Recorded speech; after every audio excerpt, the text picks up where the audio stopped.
Avuxeni nhlekani ri perile swi ta hi ku mi langute video leyiwani nkarhi muni. Ni wina kambe hi Xinwanakaji or Vafanas or Zombi part 2. Xana Xinwanakaji xi hlayisa hi mani?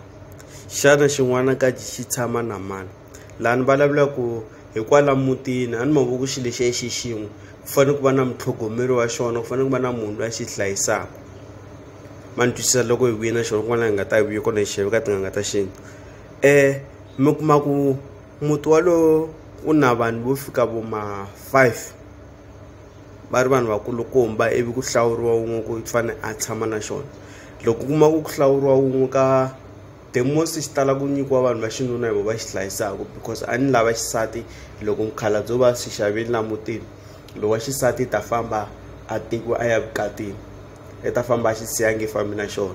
Se mi kuma ku fika ku hlawuriwa wun'we wa vanuna va kwala mutini ivi a pfumela ku mina ni ta xi hlayisa. Ivi loko a xi hlayisa i fanele a meka sure ku hi yena loko ku ri na mimphahlo ku ri na yini yena hi yena a vulavulaka na xona hinkwaswo. Na n'wina van'wani va mi kha mi vulavula na xona a ni tanihileswi va nga ta va mi tlhaverile va mi endli swilo swo hambanahambana ku xilo lexiwani xi xaveni na muti ku xi ta kota ku mi hlayisa. Se ivi un'wana a ku loko ri keni va xi nyike mina ni ri first born la mutini ivi ni lova xi sala na mani? Mi nge ni yi sungula so mi kuma ku mukhalabye kwala mutini kokwani va xi xavile ivi va xi nyika papa, ivi papa va lova xi ta ka mina because ni first born ka vavanuna. Mina loko no lova xi fanele xi ya ka n'wana wa mina, n'wana wa mina na yena sweswo until generation.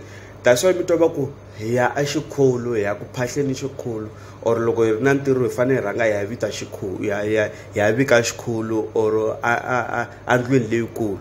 A ndlwini leyikulu ni vulavula ku hi ka papa wulu kumbe mi kuma ku i vakhalabye kwala mutini ka mukhalabye lonkulu kumbe ka vakhalabye lava nga ta va ri kona la mutini.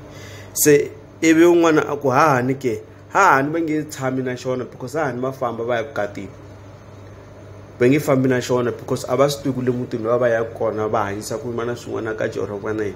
Se xi fanele xi sala a ni tanihileswi ni nga vula ni ku lexiya mahanyelo ya xona xi hanya hi ngati ya swiharhi na ya swifuwo.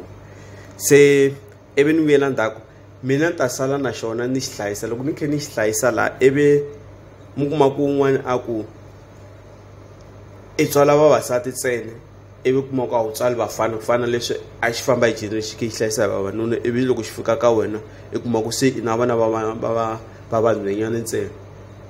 Loko ku ri na vana va vanhwanyana ntsena ku fanele ku endliwa something ku wun'we wa vona loko ri va ri 10 wun'we wa vona a nga famba ya vukatini, wa sala lahaya mutini a sala a tlhogomela xi lexiya xi kula xi ya mahlweni xi kurisa ndyangu xi ya mahlweni.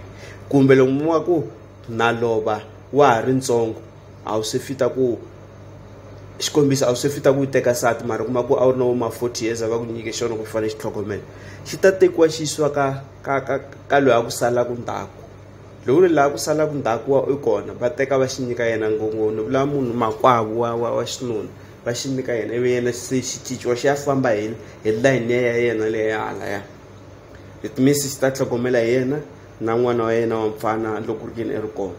Ivi mi kuma ku hinkwavo va lava va kona tanihileswi ni vulaka i vavasati.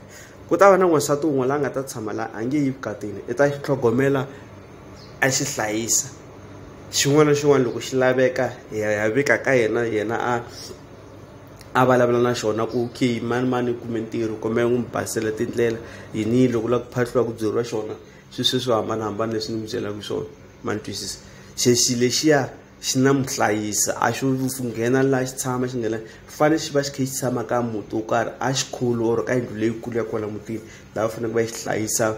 Munhu lowun'wana a xi hlayisaka xi endlela swin'wana na swin'wana tanihileswi loko ya xava va nga ta ku byela ku okay xi hanya hi swilo swa so xi endla swona so loko mi vulavula na xona mi endla swona ma swi twisisa. That's why mi twa na swin'wana swa swiyimbeleri ni nga ta ka ni nga swi hlaya mavito kumbe na ni fevha music wa Xitsonga hinkwawo, and then ni fevha tinqambi or ti-artist ta Xitsonga hinkwato. A ku xi suke laha xi yisiwa laha xi suka laha xi ya lava xi te sweswo ma swi twisisa. Swilo leswi va swi vulavulaka i ntiyiso wa 1,000,000% wo helela. Se xi lexiya xi na muhlayisi wo karhi, ma twisisa. Se loko i lova i rin'wana ya xo xi yisiwa ka wun'wana i generation xi famba hi sekele kwala mutini.